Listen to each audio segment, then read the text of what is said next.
ረቃን እስከ መሰንጠቅ እጃቸው ላይ ውሃ እስከ ማፍለቅ የነኩት ነገር መባረክ የታመመ ሰው ሲነኩት መዳን የፈሰሰን አይን መመለስ የተቆረጠን እጅ መግጠም ምን ያላሳዩት ተአምር አለ እሱን ያያየን ነው ዛሬ አንድ ነገር ደግሞ ጨምራችኋለሁ መልእክተኛው አለይሂ ሰላቱ ወሰለም አላህ ከሰጣቸው ሙዕጂዛ ተአምር ውስጥ አንዱ ምግብን ማበረከት መቻላቸው ነው ማብዛት መቻላቸው ነው አንድን ሰው የሚመግብን ነገር 1000 ሰው 3000 ሰው ሊመግቡበት ይችላሉ ለአንድ ሰው የሚሆንን መጠጥ ሰራዊት ሊያጠጡበት ይችላሉ አንድ ታሪክ ላውሳ አቡ ሁረይራ ረዲየላሁ ተዓላ አንሁ ታዋቂው የሐዲስ ዘጋቢ አቡ ሁረይራ እንዲህ ይለናል እኔ ይላል ሐዲስን በመዘገብ ወቀት ላይ ነው ጊዜውን ያጠፋ አቡ ሁረይራ ሚበለው አልነበረው እኔ እኮ ይላል ከረሃብ የተነሳ አንዳንዴ መሬት ላይ ወድቄ ገላበጣለሁ ይላል መሬት ላይ ወድቄ ገላበጣለሁ በጣም እርቦት ማለት ነው ድንጋይ ሁሉ ያስር ነበር አቡ ሁረይራ ረዲየላሁ ተዓላ አንሁ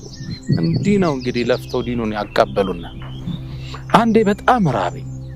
ቤታቸው ወስደው እንዲመግቡኝ የነብዩን ባልደረቦች ፈለኩ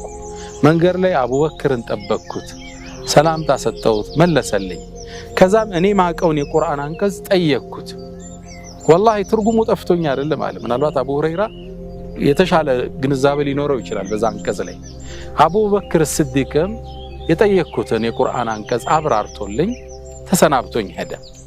ከዛ ዑመር መጣ አላማዬ ግን እንዲያስከትለኝ ነው ጥያቄው መልሶ እንዴት ነው ምሳል በላ እንሂድ ይለኛል ነበር የአቡ ሁረይራ ግን አላለኝም ከዛ ዑመር ኢብኑ አልኸጣብ መጣ فسلمت عليه ሰላም አልኩት የቁርአኑን አንቀጽ ጠየቅኩት አብራራልኝ መለሰልኝ ከዛም ሄደ አላስከተለኝ እንደራበኝ ነው በጣም فجاء ابو القاسم ይላል የቃሲም አባት